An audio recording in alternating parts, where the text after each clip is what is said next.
You sure? Yeah. Okay, I see. Okay. Great. Well, Devin, when's the last time you got a standing ovation? I don't know. That was probably the first time. Probably when we went states in high school. I got a good standing ovation, but in college, that was the first one though, for sure. So you talked after the game on Saturday about obviously that being tough and trying to move on from that, trying to figure out what this team can do to put things back together. How much did you put on your shoulders to try to be that guy today, and why were you able to have the success that you did? I think just my teammates got me lane, got me open. I feel like they was focused on our guards a lot, so they gave me an opportunity to score more. I just feel like we just gained more and more as a team, more connected and everything. So I think we're doing good right now. This is the fourth time you set a career high in scoring this season. How have you kept building as the season has gone on, I guess, on the results that you produced here in these first couple of months? Just keep working, be in the gym. My teammates, Evan, even pushing me to be better and better every day. More guys on the team push me better and better. So, that's the main thing, just get better every day. That's what my coach is telling me, go out there and play your game. With all, the injuries, the absences, did you feel more called upon to take upon a bigger scoring role tonight? Yeah, I think one thing about just college is next man up. So it's just understanding what we need at that time, and I feel like I'm pretty good at that. If we need somebody to crash boards a little bit harder, I know that can be me. So just understanding what we need and just trying to go out there and execute it. You guys had a bit of a film session yesterday where you got to see Jake Diebler play. What? Yeah, I was say that's his jersey right there. That is his jersey right there. What? That joint look big as ever though. What did you see on tape from Coach Diebler as a player? He fouled a lot, charge prone, flopping. He might got a little fadeaway, but that's about it. He ain't doing nothing. No, he played hard though. A lot of intensity, you could tell. Devin, just I know it's not easy, but it just looks like you're just getting points easy a lot. Like it's just, you know what I mean? Mm-hmm. Why does it look easy when it's not? And what are you doing? What's happening with it that's happening?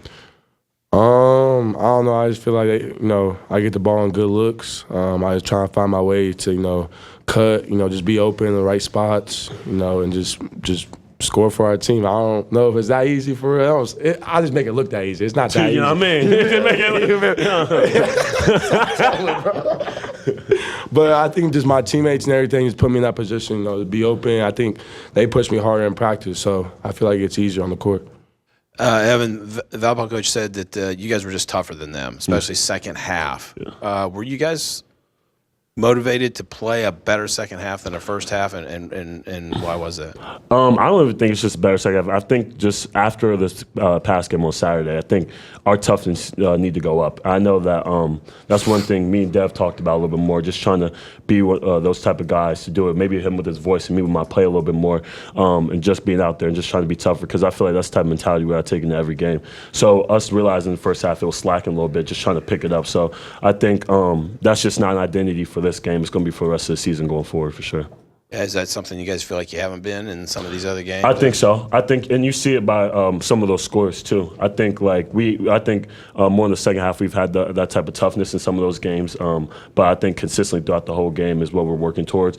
Because it's basketball at the end of the day. I think we have a really good team, really talented team. But I feel like that's one of the things that we can get better at all around.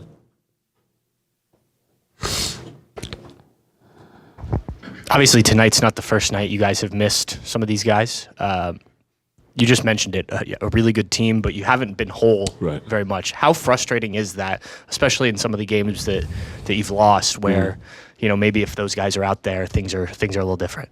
It definitely is, but at the same time, you can't dwell on it, because as much as when you dwell on it, that's not going to make anybody come back any quicker. That's not going to help the game at all. So as much as we miss those guys and want them to be out there, we got to focus on what we have and go out there and compete to the best of our ability, and know that when we get those guys back, we'll be even better. And obviously there are different levels of competition from Saturday and today. What do you take from this that you can use in some of those games as you go into Big Ten or this upcoming weekend against another really tough opponent? I think the consistent effort we gave. I think from no matter what the score was, no matter if it was a 10-point game, 20-point game, whatever, just going out there and competing every single possession, knowing the game's not over till it says the zeros up on the scoreboard. So I think because every Big Ten game, as you guys know, is a tough game, no matter road, home, everybody's good. So it's just you're playing to that final buzzer every single time. So in games like these where maybe we are a little talent-wise better than the team, just not letting that humble, so just staying consistent the whole game and going at them. Yeah, just seeing you guys up there on the podium, you guys are laughing. Seems like there's pretty good chemistry within the team. Like, how does that team chemistry help you guys through these tough times when you're losing by a lot and then coming back and winning, then losing a lot again, and then coming back and winning again? Like, how does that help you stay, I guess, focused and together as a team? I think our connection is to a point where we can hold each other accountable. We can talk to each other, tell us what we're doing wrong and not take it the wrong way, and get better after that. Mm-hmm. We literally just had a talk, all talking to each other what we can do better, who's not doing this, who's not doing that, and we all just took it to the heart and just got on with it and got better at the next 2 days before this game. So I feel like we just got to do that for the rest of the week and we'll be good. Yeah, I agree. I think knowing that those games are tougher and we could dwell on it, like obviously we're going to watch that film, we're going to sit in it, we're going to feel bad about it. At the same time, we can't dwell on it too long because we have another game coming up. So I think going in and just knowing that we got to get better and knowing that we got to hold everybody accountable. If it's my brother to the left or somebody else, it's just like we got to be able to do that and move on as men and as basketball players at this level. Was that a similar response coming off the Auburn game compared to the Maryland, or was there something different that needed to be, I guess, done approach-wise? I think it was similar, but I think when it happens like that again, like it happened in Maryland, it happened again in Auburn, it's just like, all right, like it's not like something we didn't do, it didn't stick because it happened again. So I think at the same time, it might have been some of the same stuff, but we had to come about it a little bit differently. We had to talk amongst ourselves and see what was wrong, but we're going to get tested again this Saturday, and I think that's going to be a real test to some of those games.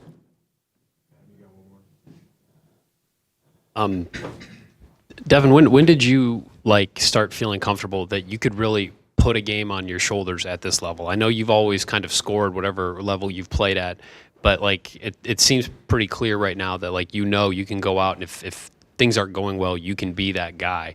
Well, when did you start to feel that comfort level?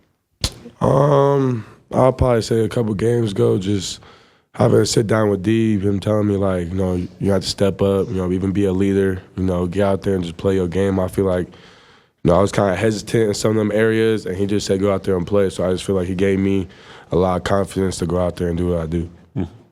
For both of you guys, you're talking about having a team meeting after the Auburn game. But how many times have you done things like that in your year and a half here at Ohio State, and what made this one different, if at all?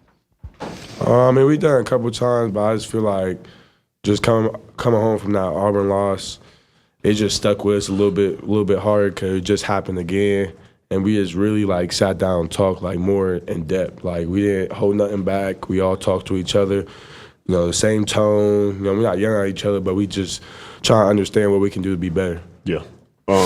There's something I think in our program we talk about respect and truth.